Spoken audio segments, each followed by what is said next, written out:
ఏంటి ఈరోజు కొద్దిగా చిక్కబడిందా పలచబడిందా? చిక్కబడిందా పలచబడిందా? చిక్కబడింది అంటే బాగా ఎక్కువ మంది వచ్చినారని దాని అర్థం. పలచబడింది అంటే తక్కువ వచ్చినారని అర్థం. ఏమి ఇంటికానే ఏమైనా చేసుకుంటున్నారా? మహిళలకు బాగా మంచిగా పూజలు పునస్కారాలు. సంతోషం. ఈరోజు ఏంటి ప్రత్యేకత ఏంటంటే జ్యోతిబారావు పూలే ఆయన భార్య అయినటువంటి సావిత్రిబాయి పూలే ఆమె పుట్టినరోజు అన్నమాట ఈరోజు. మరి మన దగ్గర కూడా ఒక మహిళ ఉంది. అప్పట్లో ఆ మహిళ ఎన్నో ఇబ్బందులు ఎదుర్కొని చదవడానికి కూడా వీలు లేని పరిస్థితి. 9 సంవత్సరాలకే పెళ్లి కావడం జరిగింది. 12 మరి 9 ఏళ్ళ అమ్మాయి చిన్నదేనా? సీరియల్స్. మరి అదేవిధంగా చిన్నారి పెళ్లి కూతురుకు ఒక చిన్నోడిని ఇచ్చి పెళ్లి చేసేసినారు 9 సంవత్సరాల వయసులోనే. మరి 9 సంవత్సరాల వయసులో అమ్మాయికి ఏం తెలుస్తుంది? 25 ఏళ్ళు వచ్చిన అమ్మాయికి కావచ్చు, 15 ఏళ్ళు వచ్చిన మీకే ఏం తెలియదు. ఎన్నో తప్పటడుగులు వేస్తూ ఉంటారు. సరిదిద్దాలని మేమంతు ప్రయత్నంగా మేము చేస్తూ ఉంటాము. మరి అటువంటి చిన్న వయసులోనే 9 సంవత్సరాల వయసులోనే పెళ్లి చేస్తే అత్తారింటికి పోయి ఏం వెలగబెడుతుంది? కానీ వెలగబెట్టింది. మంచి చెడు తెలుసుకునేది, ప్రపంచం గుర్తించేలా దూసుకెళ్ళింది. రాకెట్లా దూసుకెళ్ళింది, రాకెట్ కంటే వేగంగా. మరి ఆమె దూసుకుపోవడానికి కూడా సహకారం ఉండాలి. మరి ఎవరో ఒకరు, ఎవరి హెల్ప్ లేకుంటే ఎవరు ఎదగలేరు. మరి అటువంటి ఆ చిన్నారికి సహకారం అందజేసింది ఎవరు అనుకుంటున్నారు? వాళ్ళ భర్తే. కరెక్ట్.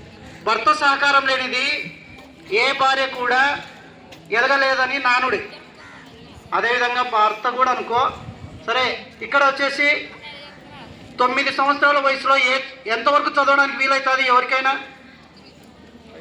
ఏ క్లాస్ చదవచ్చు? 9 సంవత్సరాల అమ్మాయి కానీ అబ్బాయి కానీ 4th లేదా 5th, అంతే కదా. ఇంకా తక్కువ కూడా కావచ్చు, 3లోనే ఉండొచ్చు. లేకుంటే స్కూల్కే వెళ్ళలేని పరిస్థితి కూడా ఉంటుంది. ఇప్పుడంటే మీ అమ్మ నాన్నగారు మిమ్మల్ని 3 సంవత్సరాలకే స్కూల్కి పంపిస్తూ ఉన్నారు.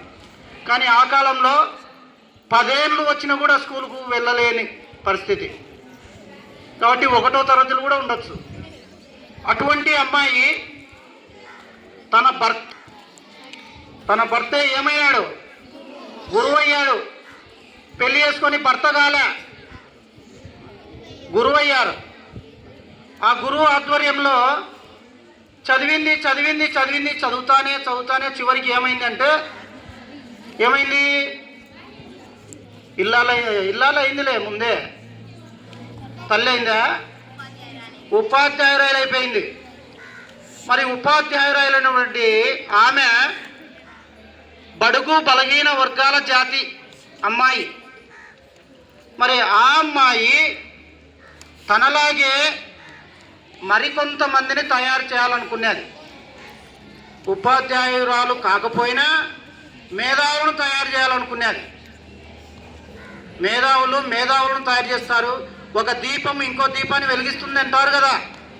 మరి అదేవిధంగా ఒక మేధావి, ఇక్కడంటే మా మేధావులందరూ కూడా, ఇక్కడికి వచ్చిన ఈ మేధావులందరూ కూడా మేధావులు తయారు చేయడానికి వచ్చినారు. ఆ మేధావులు ఎవరు? మీరే మేధావులు, భావి మేధావులు. మేము రాలిపోతున్న మేధావులం, రాలిపోతూ ఉన్నాం. కొద్దిగా రాలిపోతూ ఉంది. మీకు చెప్పే మా జ్ఞానాన్ని అంతా మీతో పంచుకుంటూ రోజుకు కొద్దిగా రాలిపోతూ ఉన్నాం. ఏదో ఒక రోజు రాలిపోతాం. భవిష్యత్ అంతా మీదే. భరోసా ఇవ్వాల్సింది ఎవరు? మీరే. ఎవరికిస్తారు భరోసా? మాకా? ఈ సమాజానికి భరోసా ఇవ్వాలా. ఈ సమాజానికి పనికి రానిదంటూ ఏమీ ఉండదు. ఇల్లు కట్టేవాడు పనికొస్తాడు, ఎవడైనా సరే సమాజానికి పనికొచ్చేవాడే. ఏది వేస్ట్ కాదు. నువ్వు వేస్ట్ కాని మీరు అంటూ ఉంటాం. వాడేం వేస్ట్ కాడు కాదు. వాంతాన కూడా ఏదో ఒక కళ ఉంటుంది. దాన్ని గుర్తించాలా. వాళ్ళు గుర్తించకపోయినా ఎవరో ఒకరు గుర్తించి ఏదో ఒక సందర్భంలో వానికి గుర్తు చేస్తారు. ఆ రోజు నుంచి వాడిని ఎవరూ ఆపలేరు. సరే, ఇది సైడ్ పక్కకు పోతుంది. అసలు మాట, మరి సావిత్రిబాయి పూలే చాలా ఇబ్బందులు ఎదుర్కొనే తన ఊళ్ళో ఉన్నటువంటి పిల్లలకు చదువు నేర్పించాలనుకుంటే ఊళ్ళో ఉండే వాళ్ళు అగ్రవర్ణాల వారు చాలా ఇబ్బంది పడినారు. వాళ్ళ ఆలోచన ఒకటే, ఎవరే కానీ బడుగు బలహీన వర్గాలు తక్కువ జాతి వాళ్ళు ఎవరైనా సరే చదవడానికి వీల్లేదు, మేమే చదవాలా, మేమే ఉన్నత స్థాయిలో ఉండాలా అంటరానితనం అంటూ అప్పుడు ఉండేది. ఎవరిని కూడా దగ్గరికి రానిచ్చే వాళ్ళు కాదు, పక్కన కూర్చోబెట్టుకునే వాళ్ళు కాదు, అంత దూరం నుండి మాట్లాడాల, అలా ఉండేది. అటువంటి కాలంలో పిల్లలకి విద్య యొక్క విలువను తెలియజేస్తూ అభివృద్ధి బాటలో పయనించాలని వారికి హితబోధ చేస్తూ ఉంటే అగ్రవర్ణాల వారికి అందరికీ అసూయ కలిగింది. ఏమీ తలొగ్గలేదు, తన ప్రయత్నం మానలేదు. మరి ఆ విధంగా జ్యోతిబాబాయి పూలేను మనము గుర్తుంచుకోవాలా. తర్వాత చిన్న వయసులోనే తన భర్తను కోల్పోవడం కూడా జరిగింది. మరి వారికి సంతానం కూడా లేదు. సంతానం వద్దనుకున్నారు. మీరే మా పిల్లలు అని గతంలో ఒకసారి నేను చెప్పాను, గుర్తుందా? టీచర్లకు 2 పిల్లలు ఉంటారు. Body gift child, God gift childs అని, గుర్తుందా? దేవుడిచ్చిన పిల్లలు మీరందరూ. మరి అదేవిధంగా ఆ రోజట్లో సావిత్రిబాయి పూలే కూడా దేవుడిచ్చిన పిల్లలే నా పిల్లలంటూ పిల్లలను కనలేదు. ఒక అబ్బాయిని కూడా దత్తత తీసుకున్నది. ఆ తర్వాతి కాలంలో భర్త చనిపోవడం జరిగింది. అప్పట్లో భర్త చనిపోతే భర్తతో పాటు భార్యను కూడా అంటు పెట్టేవాళ్ళు. దాన్నే సతీ అంటాం. అగ్గి ఎక్కి 2 ఆహుతి అయిపోతారు. భర్త చనిపోతే భార్యను కూడా ఆ మంటలోనే ఏం చేస్తారు, తగులబెడతారు. మరి ఆచారం ఇప్పుడుందే? ఆ ఆచారం వద్దని అప్పట్లోనే ఫైటింగ్ చేసింది ఒక లేడీ. అయినా కూడా ఎక్కడే కానీ జంకకుండా సమాజానికి వ్యతిరేకంగా, ఆచారానికి వ్యతిరేకంగా పోరాటం సాగించింది. మరి ఈ రోజైనా సరే, ఆ రోజైనా సరే, ఏ రోజైనా సరే ఎవరైనా పెడతారు. అబ్బాయా అమ్మాయా? అబ్బాయే కదా.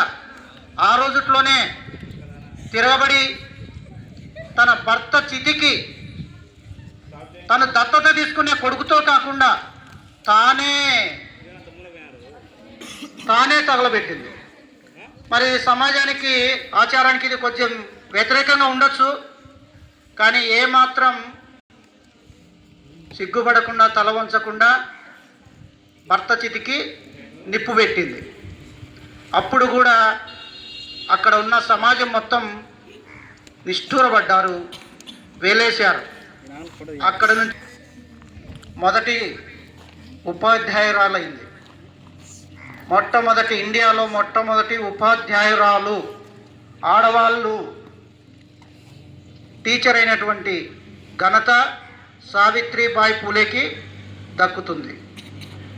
మరి అటువంటి సావిత్రిబాయి పూలేని గుర్తు చేసుకుంటూ జాతీయ మహిళా దినోత్సవంగా మనము ఆమె జయంతిని జరుపుకుంటున్నాం. మరి ఇక్కడేం సార్, ఇంకా సావిత్రిబాయి పూలే జయంతి మహిళా దినోత్సవం అని చెప్పుకుంటూ ఉన్నారు. మరి ఇప్పుడు ఇక్కడ ఎందుకు మీటింగ్ అని? మన రామాపురం జిల్లా పరిషత్ పాఠశాల శివగామి లాంటి వ్యక్తి ఎవరు? మన ప్రధానోపాధ్యాయురాలు. మరి అటువంటి వ్యక్తి మన రామాపురం స్కూల్ను తన కన్ను సన్నలతో శాసిస్తూ నా మాటే శాసనం అంటూ పరిపాలన చేస్తూ ఉంది. మరి ఆ పరిపాలనలో మనమంతా చాలా హ్యాపీగానే ముందుకెళ్తూ ఉన్నాం, అభివృద్ధిలో పోతూ ఉన్నాం. రాకెట్లో చూసుకోబోతూ ఉంది. ఈరోజు అభివృద్ధి చూస్తే ఒకసారి హెచ్ఎం ఒకసారి ఇక్కడ చూడండి, ఇటువంటి వాతావరణం గతంలో ఉండిందా? ఎట్లా ఉండింది అప్పుడు? చూసుకున్నారు కదా, ఇంతకుముందు చూసినారు. మొత్తం చూడు ఎట్లా ఉంది. ఈ మార్పు ఇంతటితో ఆగిపోలే, ఇంకా ముందుకెళ్తా ఉంది. మళ్ళీ ఇదెలా ఎలా సాధించాం? నా మాటే శాసనం అంటూ ఒక్కటే ఒక సెంటెన్స్ వాడి మమ్మల్ని అందరితోనే కాకుండా మీతో కూడా, మీరు కూడా అభివృద్ధిలో పాలు పంచుకునేలా చేస్తూ దినాభివృద్ధిగా ఈ పాఠశాల అభివృద్ధి చెందడానికి కారణమైనటువంటి మహిళా ఉపాధ్యాయురాలు, అంతేకాకుండా మన పాఠశాల ప్రధానోపాధ్యాయుని అయినటువంటి శ్రీమతి డి దస్తగిరమ్మ గారిని ఈరోజు ఈ సభాముఖంగా మా స్టాఫ్ తరఫున, అంతేకాకుండా మా పిల్లలు అందరి తరఫున ఆ మేడం గారిని మనస్ఫూర్తిగా మా చిరు సన్మానాన్ని స్వీకరించవలసిందిగా వేడుకుంటున్నాం.